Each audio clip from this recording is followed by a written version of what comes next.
Welcome to GPT academy.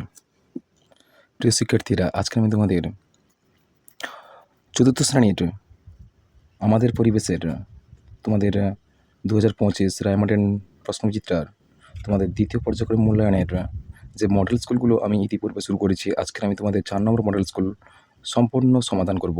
চলো আজকে 4 নম্বর model স্কুলের প্রথম প্রশ্ন দেখে নিই আমরা। একের ক বলা হচ্ছে, গম্ভীরাপালা হয় কোন জেলায়? গম্ভীরাপালা হয়, আমরা জানি গম্ভীরাপালা মালদা জেলায় হয়ে থাকে। কোন জেলায়? মালদা জেলায়। মানুষের প্রথম কাজের ধাতু হলো কোনটা? আমরা জানি তামা হলো প্রথম আবিষ্কৃত হয় এবং তামাই হলো মানুষের প্রথম ব্যবহার্য ধাতু। পরের প্রশ্ন হচ্ছে গয়ের দিকে দেখো, ছায়া গঠিত হয় কারণ হচ্ছে আলো সরলরেখায় চলে বলে। কেমন? আলো সরলরেখায় চলে বলে ছায়া গঠিত হতে পারে।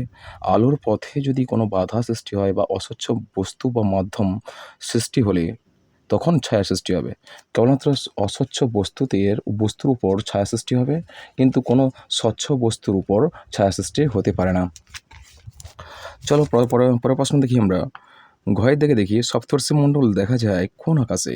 সপ্তর্ষি মণ্ডল দেখা যায় কোন আকাশে? সপ্তর্ষি মণ্ডল দেখা যায় উত্তর পূর্ব আকাশে।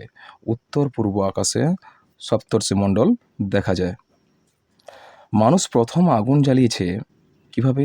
মানুষ প্রথম আগুন জ্বালিয়েছে চকমকি পাথর ঠুকে। কি ঠুকে? চকমকি পাথর ঠুকে আগুন জ্বালিয়েছে। কেমন? পরের প্রশ্ন দেখো, 2 এর দিকের প্রশ্নতে আমরা চলে এলাম।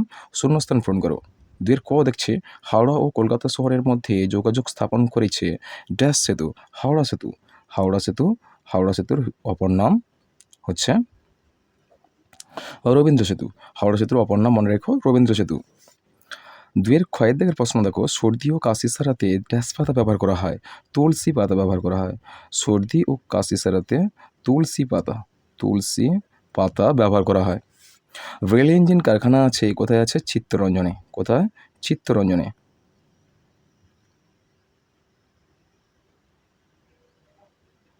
চিত্তরঞ্জনে। কেমন? আর এই চিত্তরঞ্জন অবস্থিত আমাদের বর্ধমান জেলায়। কোন জেলায়? বর্ধমান জেলায়। ড্যাশ প্রথম মানুষের পোষ মেনেছিল। প্রথম অর্থ হচ্ছে কুকুর। কুকুর প্রথম মানুষের পোষ মেনেছিল। কেমন? মৃৎশিল্পের জন্য বিখ্যাত নদিয়ার কৃষ্ণনগর। নদিয়ার কৃষ্ণনগর মৃৎশিল্পের জন্য বিখ্যাত। 3 দাগের প্রশ্ন আমরা চলে এলাম। 3 দাগের প্রশ্ন দেখো, বাম স্তম্ভ ডান স্তম্ভ মেলাতে বলছে। চলো বাম স্তম্ভ ডান স্তম্ভটা মিলিয়ে দেখি আমরা। বলছে একের ক হচ্ছে ডোকরা। ডোকরা কি আমরা জানি? ডোকরা কোথায় কোথায় পাওয়া যায়? দেখো, ডোকরা হচ্ছে বাঁকুড়া বর্ধমানের বিখ্যাত।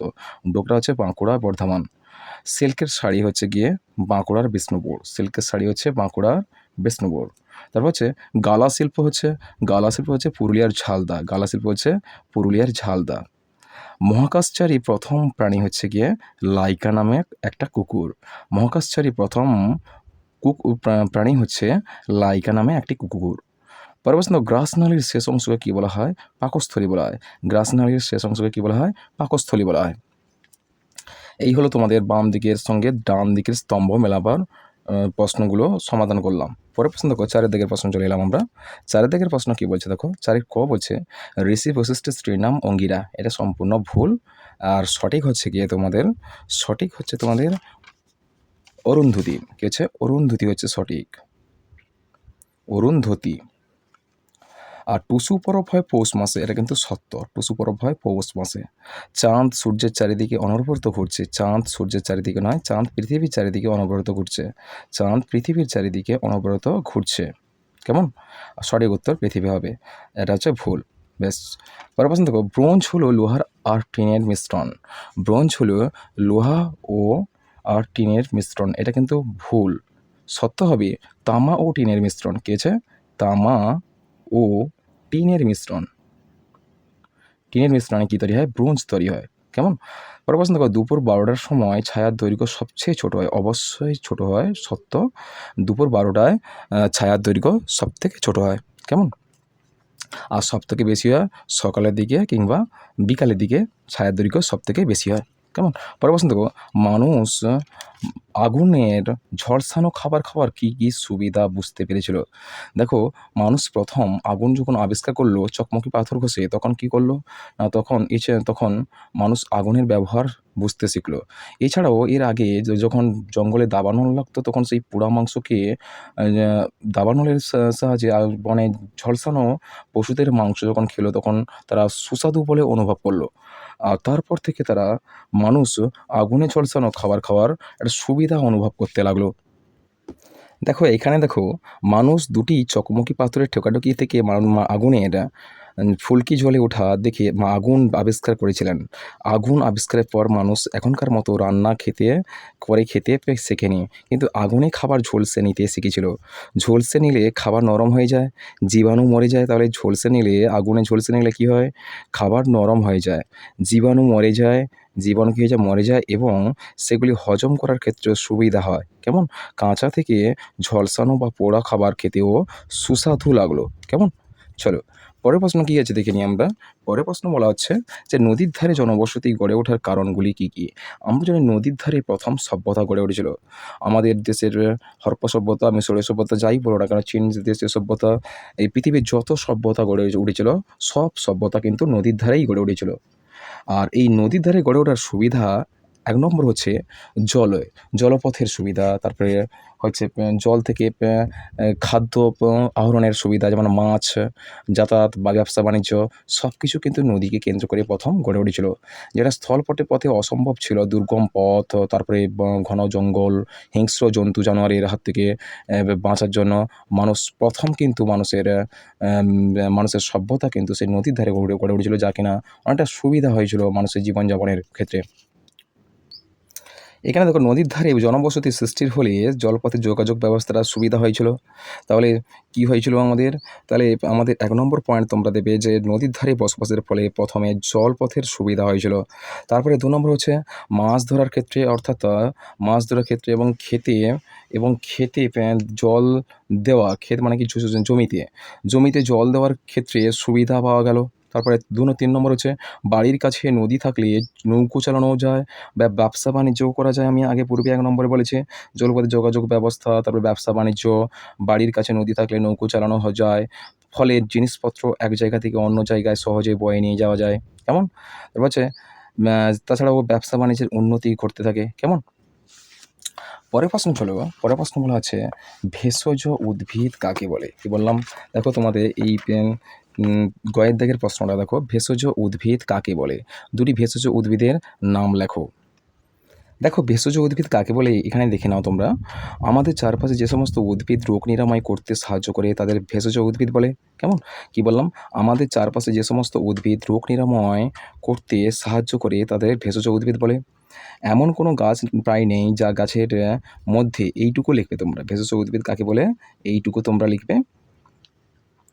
আর এক্সট্রা একটু জেনে রাখো, এমন কোনো গাছ প্রায় নেই যে গাছের মধ্যে ভেষজ গুণ লক্ষ্য করা যায় না। তাই গাছপালা চেনা জরুরি। মূলত এই গাছগুলির কোনো না কোনো অংশ রোগ প্রতিকারের ক্ষেত্রে গুরুত্বপূর্ণ ভূমিকা পালন করে। যেমন কী কী দেখো, তুলসীর পাতা, কুলেখাড়ার পাতা, শিকড়, বীজ, থালকুনিপের পাতা, এগুলো কিন্তু আমাদের ঔষধি গাছ বা ভেষজ উদ্ভিদ নামে পরিচিত। কেমন? পরের প্রশ্ন চলো। দেখো, এর সঙ্গে একটা অতিরিক্ত যে প্রশ্ন ছিল, এর উত্তরটাও তোমরা বলে দেবে। তুলসী, তারপর অর্জুন, নিম, এগুলো বলে দেবে। কেমন? তারপরে থালকুনি, তারপরে কুলেখাড়া, সর্পগন্ধা, এগুলো কিন্তু অনেকটা আমাদের ভেষজ উদ্ভিদ হিসাবে পরিচিত। তারপরে প্রশ্ন দেখো, লোহার জিনিসের অসুবিধা কী কী?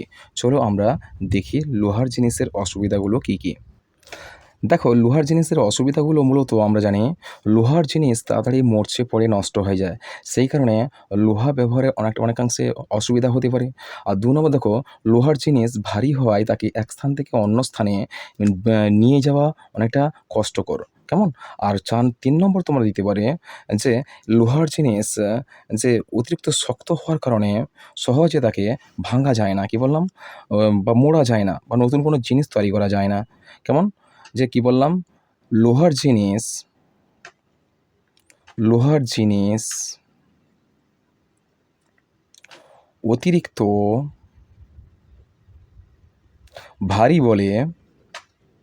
ভারী এবং শক্ত বলে তাকে নতুন কোনো